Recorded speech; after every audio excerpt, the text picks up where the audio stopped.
Evening అయితే daily లాగానే ఇంకా మేమైతే పునుగులను బజ్జీలు మా ఆయన అయితే తెచ్చాడు. తినేసిన తర్వాత అయితే నైట్కి ఇంకా రైస్ పెట్టేసుకున్నాను. పెట్టిన తర్వాత అయితే ఇంకా చికెన్ ప్రిపేర్ చేసుకుంటున్నాను. ఎలా చేసుకుంటున్నాను చూసేయండి.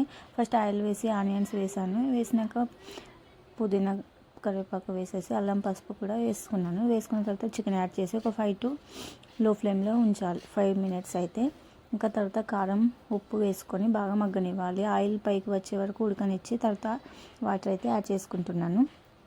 యాడ్ చేసిన తర్వాత ఇంకా దగ్గరికి వచ్చిన తర్వాత అయితే కొంచెం చారులాగానే ఉంచుకున్నాను. ఎందుకంటే పూరీలు ఇక్కడ చేస్తున్నాను కాబట్టి పూరీలోకి కొద్దిగా చారు కావాలి కాబట్టి నేనైతే ఇంకా కొద్దిగా చారులాగానే ఉంచుకున్న తర్వాత పూరీలు అయితే ప్రిపేర్ చేసుకున్న తర్వాత ఫైనల్గా అయితే మసాలా వేసేసి ఇంకా దింపేసిన తర్వాత పూరీలు అయితే అయిపోయిన తర్వాత ఇంకా కర్రీ కూడా అయిపోయింది. ఇంకా నేనైతే తినేసాను. తిన్న తర్వాత చూసేయండి.